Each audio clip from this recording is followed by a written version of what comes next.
question is, what changed as regards the ideology of that struggle, do you think, in him? And where did you think he missed it? Hello guys, welcome once again to Think Tank TV. Now, sometimes I begin to wonder, why is it that those people who are pro-democrats, who fought for democracy and protested against the military era those days, when they are given the opportunity to lead the nation, they have nothing to show for it? Because records have it that this is the worst economy Nigeria has ever faced, ever since we gained independence. Yes, just the early hours of this morning, Dele Momodu, who is the CEO of Ovation magazine and a PDP chieftain, was interviewed in Arise News, where Dr. Abati and Rufai grilled him, and he went ahead to expose some of the shenanigans of President Bola Ahmed Tinubu, who was also one of those who struggled in the Nadeko days. Also went ahead to expose some of the wrongs of Oshimole, who was interviewed on Arise News, having to do with the Edo politics that is happening right now. I'd like you to take a look at this video and get the full details for yourself, and I'll be coming back to give you my thoughts about it. Please do not intentionally hit the like button so that YouTube can recommend it for more people to get to see. Do you think there is bad governance in Nigeria? And the second point is Edo State politics. I mean, you have a very strong affinity with Edo State. Comrade Senator Oshimole was on this program yesterday talking about these people who can speak Edo language, who claim to be associated with Edo State, and all these double-breasted consultants, you know, who are in Lagos and who say they want to be governor in Edo State. So those two issues, national and local, because you also have connection with Edo State, although you are an Ife man. Well, both of them are very unfortunate. And to answer you frontally, to ask a question, is there bad governance in Nigeria? I don't think that is in doubt. Every Nigerian agrees on that, and I say it, including the aides of President, Mr. President, who cannot say it in his presence, but they grumble behind him. I say it everywhere. He's my friend, he's my big brother, and if anybody would deceive him, I will remain the only one who will continue to tell him that you are surrounded by liars who are telling Nigeria has never been this bad. I'm not an economist. The other day, someone said, because I studied Yoruba, I can't speak about it. The economy is different from economics. The economy is personal, is internal, and it can be external. Economics is textbook. Every time we hear IMF said, according to certain indices, Nigeria today, I don't know, you are a big man, Ruby. Maybe you are not feeling it. I'm a struggling journalist. So if you are a struggling journalist, now imagine the ordinary man on the street. And seriously speaking, it is unfortunate. Because, look, I want us to be practical. I don't want to come here and be repeating and rehashing what people say about government is not doing this. I want to say what government should be doing. That's being practical. The reason why I would say this government is failing is because, number one, they've not been able to check the profligacy that goes on in government in Nigeria. So what I would expect President Tinubu to do, and for him to be able to assure the nation that it means well for the nation. It's not about throwing money around. We've decided to give 50,000 naira to 3 million people. 3 million people amongst how many people? Over 200 million. It's a drop in the ocean. So I expect him to say, today, I am merging some of the ministries. As long as you meet the constitutionally required number of ministries, then cut off the rest. What would you have wanted him to say? Number one is that finally he spoke 4 days into the protest.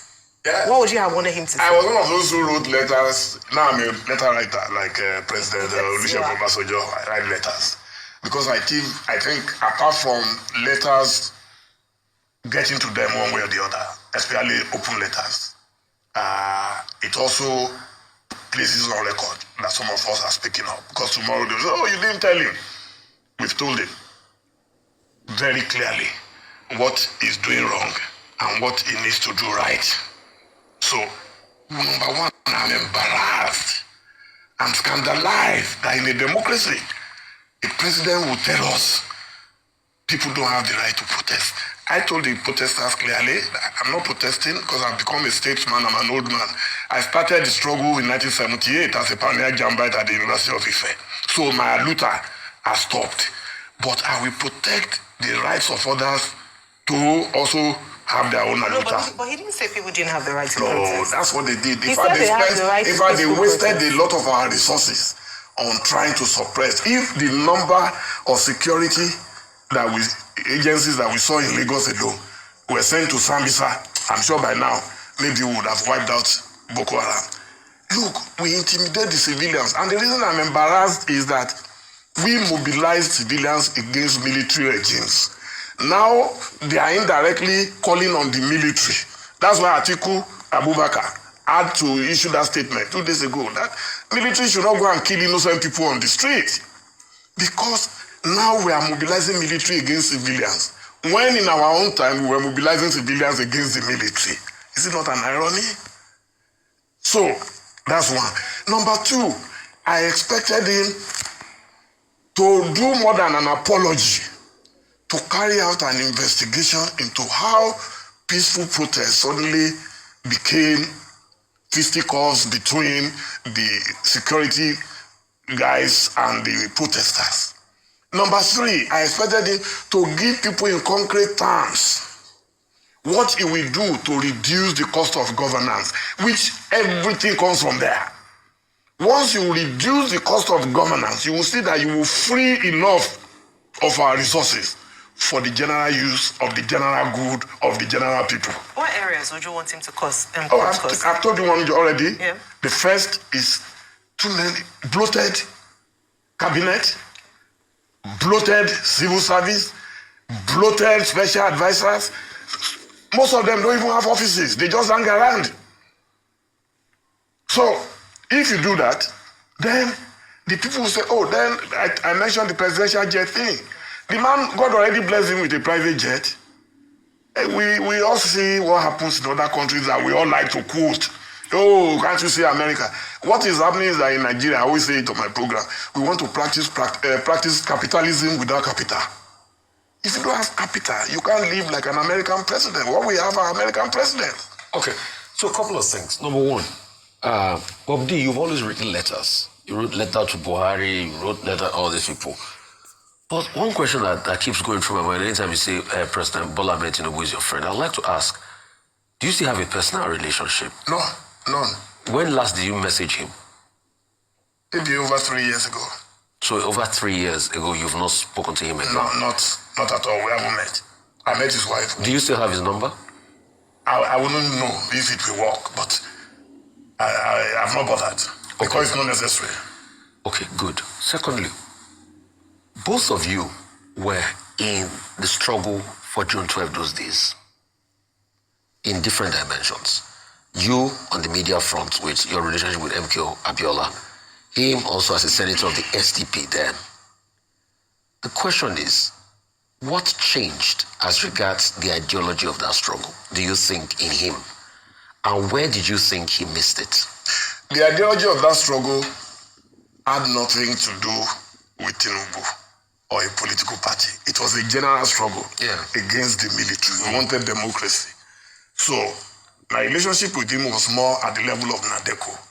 We were searching for the revalidation of the June 12 presidential election, which was annulled.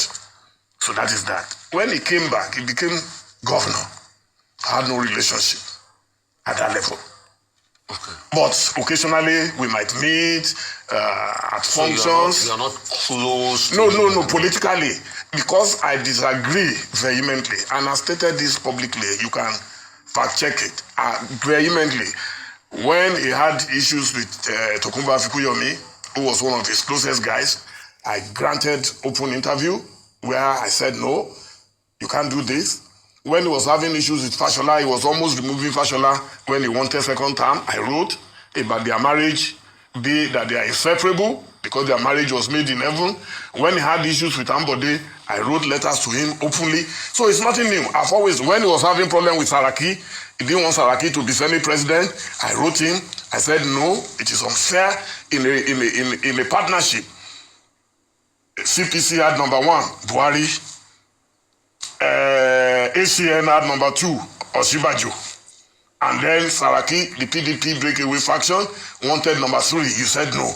Okay. You wanted someone else. So I deliberately asked that because I want to yes. clarify. So as somebody you're not talking to in 3 years, you're not friends. You're not in talking terms. No.